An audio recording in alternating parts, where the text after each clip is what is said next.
दोस्तों, सही कहा है किसी ने, चिंता और चिता में सिर्फ एक बिंदु का फर्क होता है। इस दुनिया में कुछ लोग बेवजह चिंता करते हैं, बिना किसी कारण ही अपने आप को और मन को परेशान करते रहते हैं। चिंता हमें बीमार कर देती है। आज की इस कहानी में हम सीखेंगे कि क्यों हमें बेवजह चिंता नहीं करना चाहिए। तो चलिए शुरू करते हैं। इस कहानी को बड़े ध्यान से सुनना।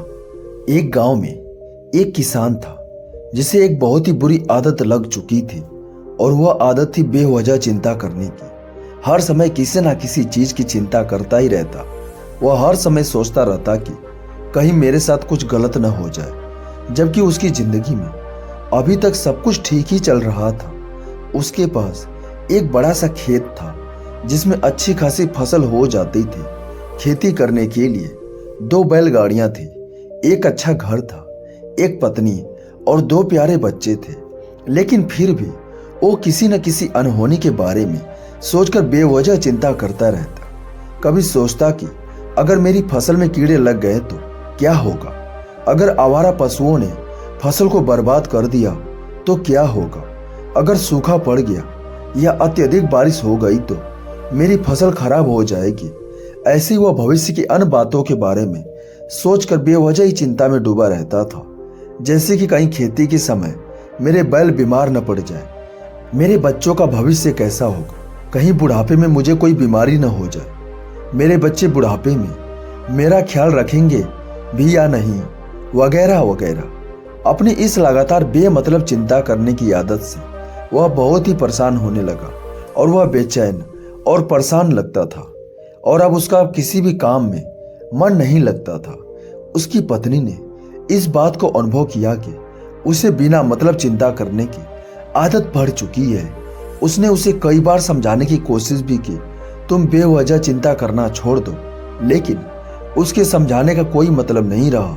उसे पता चला कि नगर में एक महात्मा आए हैं जिनके पास सारी समस्याओं का हल है। फिर एक दिन वो उसे लेकर एक बौद्ध भिक्षु के आश्रम में पहुंचे। बौद्ध भिक्षु बहुत ही बुद्धिमान और जाने व्यक्ति थे। किसान और उसकी पत्नी अपनी सारी समस्या बौद्ध भिक्षुओं के समक्ष रखा। किसान ने कहा, महात्मा, मैं हर समय किसी न किसी बात की चिंता करते रहता हूँ। मेरा ज्यादातर उन बुरी चीजों के बारे में सोचकर चिंतित होता रहता हूँ जो अभी तक मेरे साथ हुआ भी नहीं है।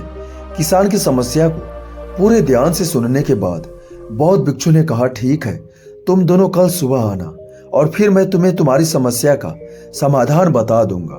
अगली सुबह जब किसान और उसकी पत्नी बौद्ध भिक्षु के आश्रम में पहुंचते हैं तो देखते हैं कि बौद्ध भिक्षु बहुत ही चिंतित अवस्था में जमीन पर पालथी मारकर बैठे हुए हैं, और उनके सामने एक दूध से भरा गिलास रखा हुआ है। बौद्ध भिक्षु बार बार उस दूध के गिलास की तरफ देख रहे हैं, और फिर कभी अपना हाथ अपने सिर पर रखते तो कभी जमीन पर। बहुत ही चिंतित और बेचैन दिखाई दे रहे थे। यह देखकर किसान ने पूछा, हे महात्मा, आप इतने परेशान क्यों लग रहे हैं? आपके समक्ष दूध रखा है, आप इसे पी क्यों नहीं लेते? महात्मा बोले, मुझे चिंता हो रही है कि कहीं इस दूध को बिल्ली न पी जाए, या फिर मैं कहीं जाऊं और क्या पता दूध कहीं गिर जाए। मैं दूध को तो पीना चाहता हूं, लेकिन मेरा अभी मन नहीं है। मैं तो यही सोच रहा हूं कि अगर यह दूध खराब हो गया या कोई गंदी चीज इस पर पड़ गया तो फिर क्या होगा? इतना सुनकर किसान जोर जोर से हंसने लगा। किसान ने हंसते हुए कहा, इसमें इतनी चिंता करने वाली कौन सी बात है? यह दूध ही तो है। अगर इसे बिल्ली ने गिरा दिया, यह खराब हो गया, या फिर किसी ने इसे पी लिया तो क्या हो गया?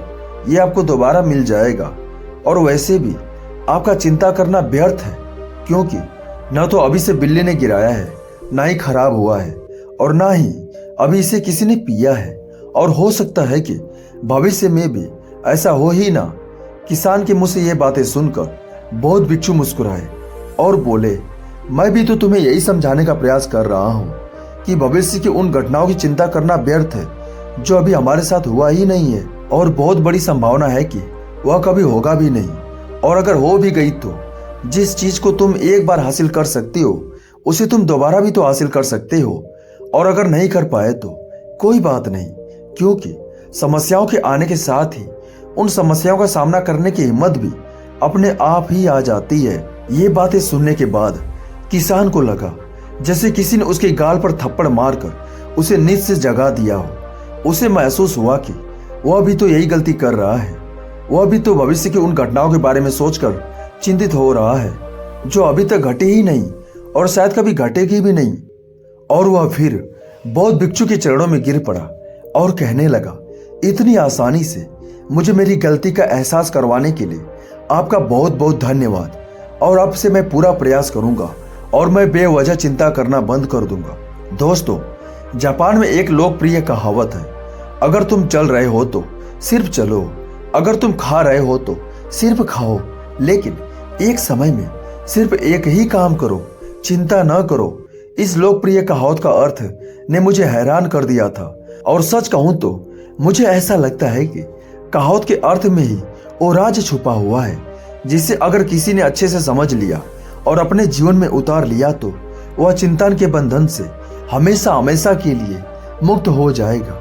इस कहावत के अर्थ के बारे में हम आगे बात करेंगे, लेकिन उससे पहले देखते हैं कि हमारे दिमाग में किस तरह के विचार ज्यादा चल रहे होते हैं। पहला, क्या मैंने यह काम सही से किया? दूसरा, क्या मैं इसे और बेहतर कर सकता था? तीसरा, इसका परिणाम क्या होगा? और चौथा, लोग मेरे और काम के बारे में क्या सोच रहे होंगे? यह ऐसे कुछ विचार हैं जो हमारे दिमाग के सिस्टम में ज्यादातर समय चलते रहते हैं, लेकिन हमें पता नहीं चलता क्योंकि हमने इन विचारों के साथ जीना सीख लिया है।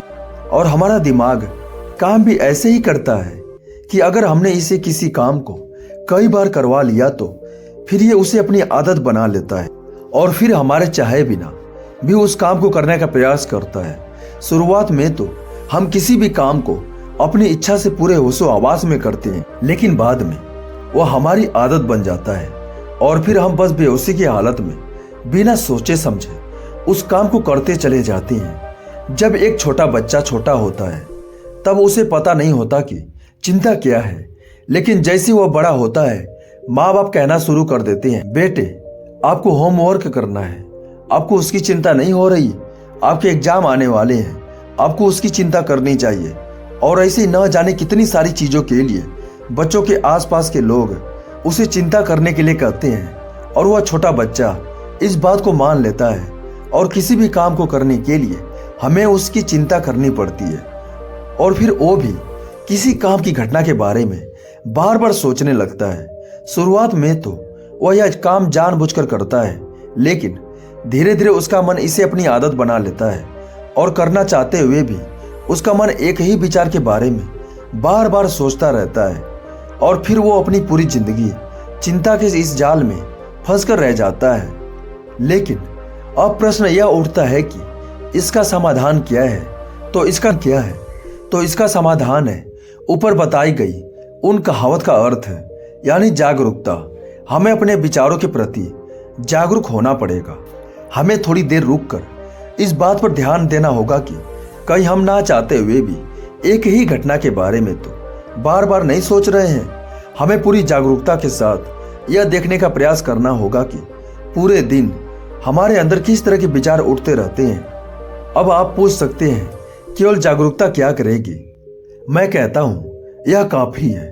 यह मन को शांत करने के लिए पर्याप्त है, मन को अपने स्वभाव का एहसास कराने के लिए पर्याप्त है। और जीवन में जागरूकता लाने का सबसे आसान तरीका है ध्यान करना।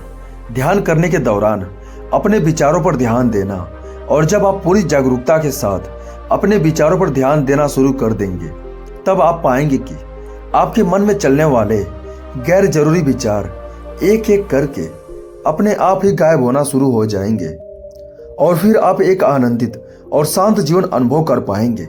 नमो बुद्धाय।